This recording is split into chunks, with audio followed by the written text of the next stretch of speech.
Mohon perhatiannya. Ada orang hilang. Sekali lagi saya ulangi. Ada orang hilang teman-teman. Namanya Rismon Sianipar. Bolak-balik gerombolan mereka ini podcast kok nggak kelihatan ya? Jangan-jangan nih dia sudah masuk duluan.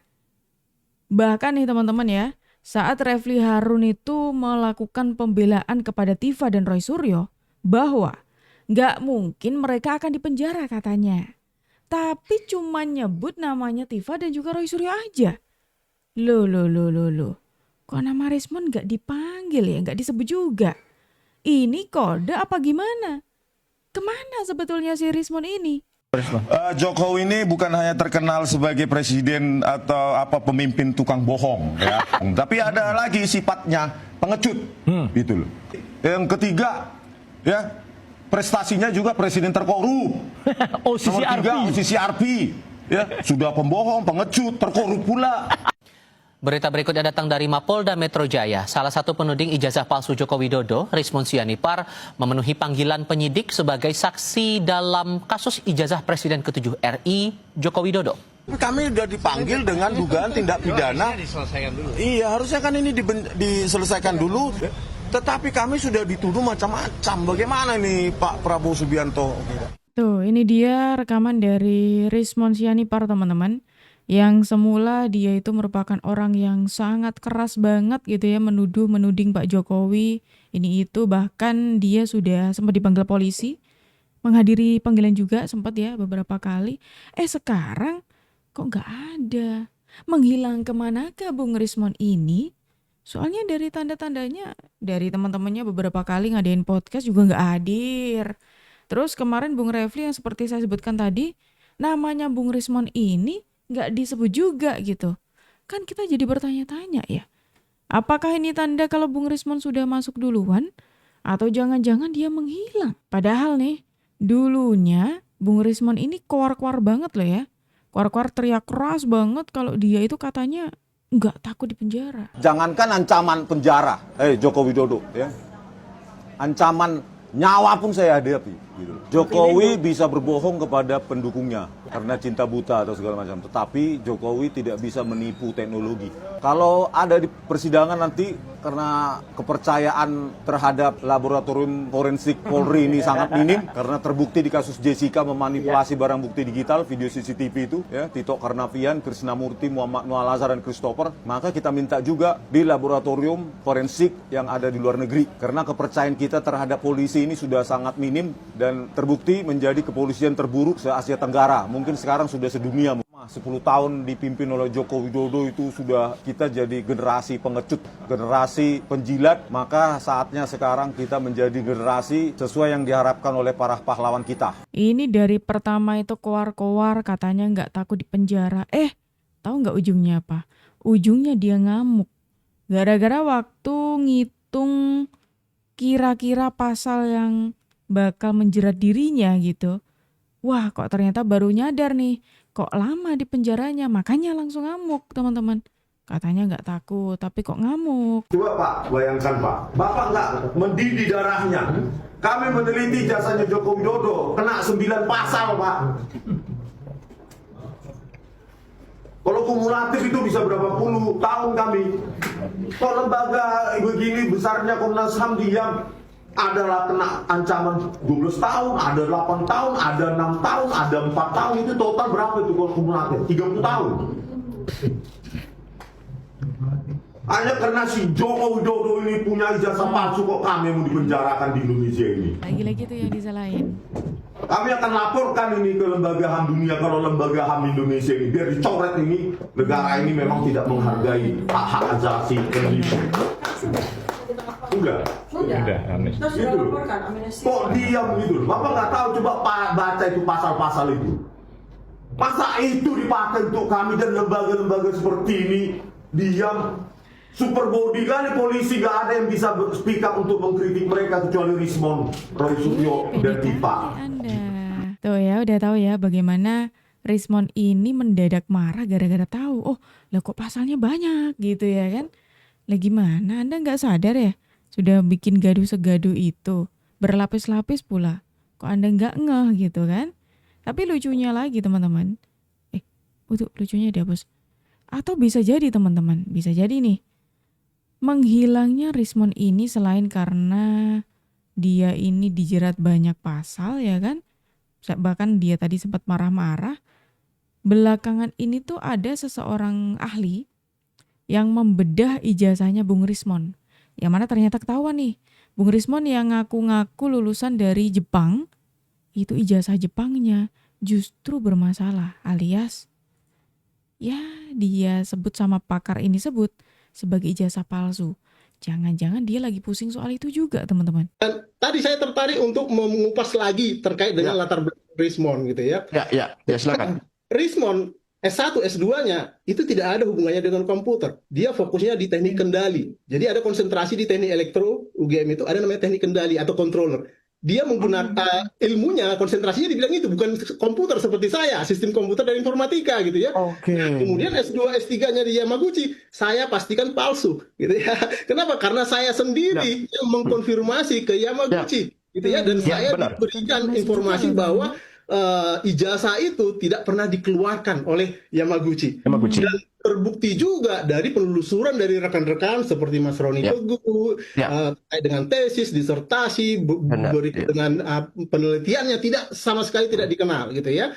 Memang ada paten, tapi paten juga hanya penulis kesekian dan itu juga tahun sekian gitu ya, tahun 2006 dan seterusnya. Dari kita lihat sendiri ijazahnya kita sudah bandingkan sendiri gitu ya, bahwa itu tidak menggambarkan bahwa itu ijazah asli. Dan dia masih berotot bahwa dia lulus dari sana. Nah ini yang harus kita luruskan gitu ya, bahwa nggak ada bukti bahwa dia lulus dari Yamaguchi. Ya, kita mengakui dia pernah mungkin mendapatkan beasiswa dan 3 tahun itu mentok gitu ya, tetapi dia tidak menyelesaikan. Tidak ada bukti bahwa dia menyelesaikan. Ya, terbukti ijazahnya tidak setarakan gitu ya. Nah ini ada seorang ahli teman-teman. Namanya Bung Joshua Sinambela. Dia ini beberapa hari yang lalu membedah ijazahnya Bung Rismond. Karena kan mengaku katanya lulusan dari Jepang ya kan. Apalagi Bung Rismond ini orang yang menyerang Pak Jokowi melalui ijazahnya Pak Jokowi juga. Ternyata fakta mengejutkannya ketika ijazahnya Bung Rismond ini dibedah. Kok ternyata ketahuan bahwa ijazah itu tidak pernah diterbitkan, alias Bung Rismond ini orang yang sebetulnya memalsukan ijazahnya gitu teman-teman. Dan kemudian dengan menghilangnya ini apakah ini juga salah satu faktor penyebabnya? Jangan-jangan nih Bung Rismond tidak siap dipermalukan mengenai ijazahnya, dipermalukan balik. Begitukah? Bukannya waktu itu Bung Rismond bahkan sampai nuduh ini ya, Pak Jokowi katanya menyogok UGM 11 triliun. Lah belum dibuktikan kok udah ngilang aja. Jadi UGM pesan saya ya, inilah kan tanda-tanda kalian terus menipu ya, ingin menjadi kesek kakinya Jokowi. Kalian tidak berani datang ke Pengadilan Negeri Surakarta karena sekarang kalian seperti isu untuk mencebok Jokowi. Habis tisu. Kan kita dapat berapa kali mereka memasukkan dokumen, Bang. Ada satu nama dosen pembimbing, 2 tanda tangan berbeda. Gitu loh. Kira-kira disogok berapa ya UGM? 11.000 triliun. Tuh, sudah ngatain katanya UGM penipu, UGM sebagai kesetnya Pak Jokowi, UGM sebagai tisu untuk nyebok kotorannya Pak Jokowi. Kok bisa? Habis itu nyebut juga katanya UGM disogok Pak Jokowi 11 triliun. Belum dibuktikan loh ya itu ya.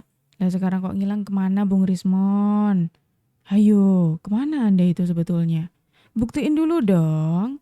Masa ketika ijazah Anda baru dikulitin gitu aja udah ketakutan? Atau jangan-jangan benar ijazah Anda itu memang bermasalah, ijazah Anda itu memang palsu?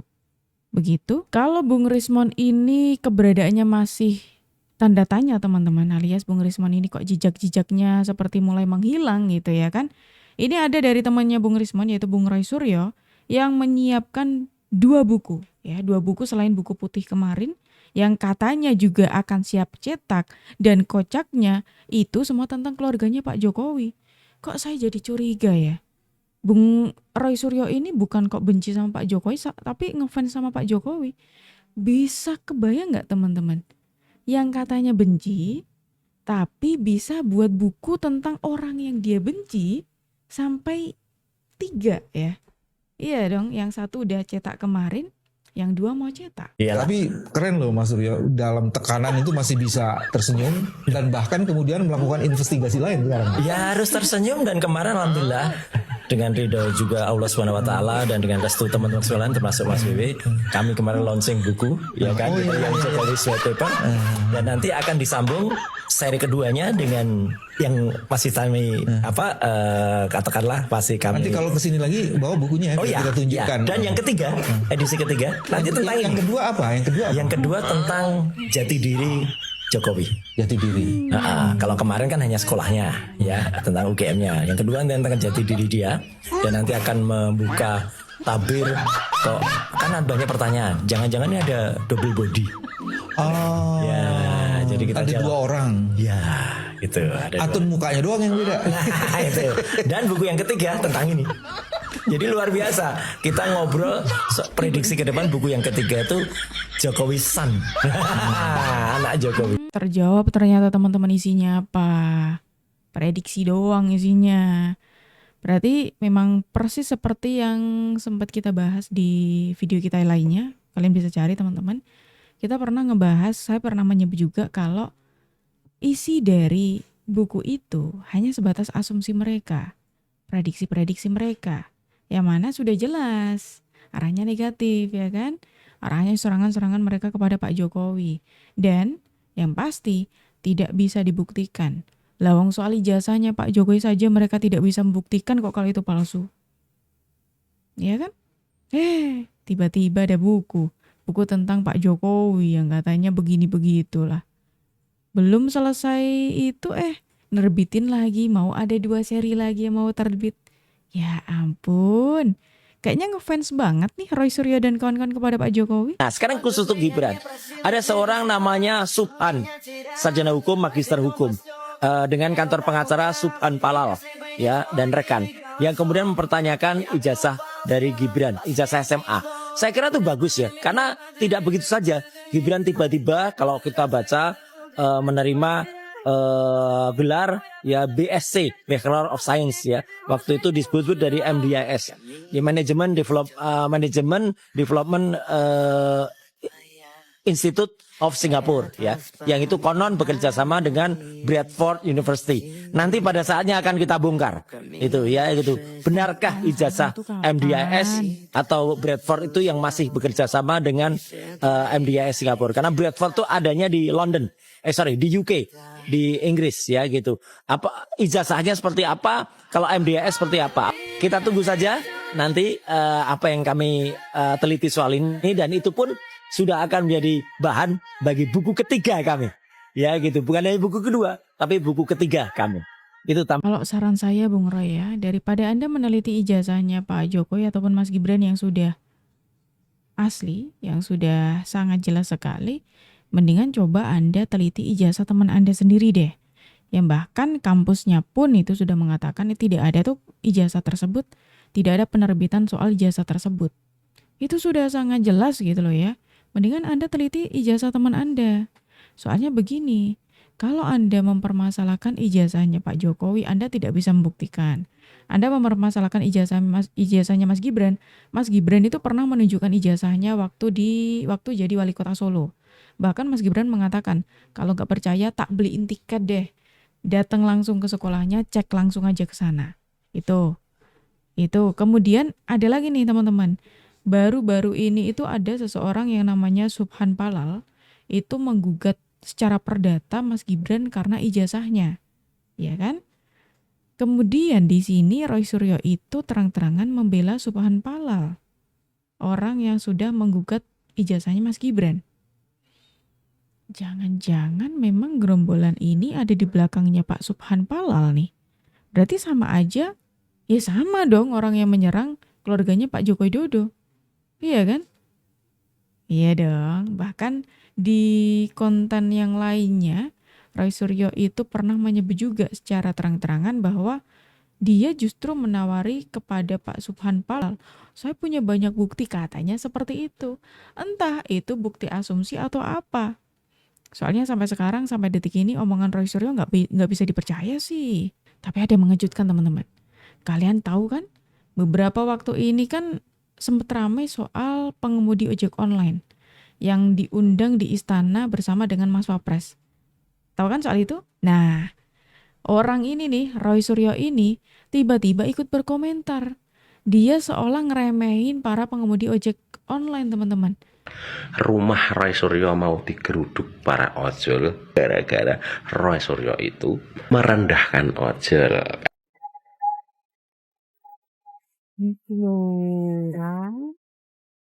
Roy Suryo sih, ngomongin suka ngawur ya.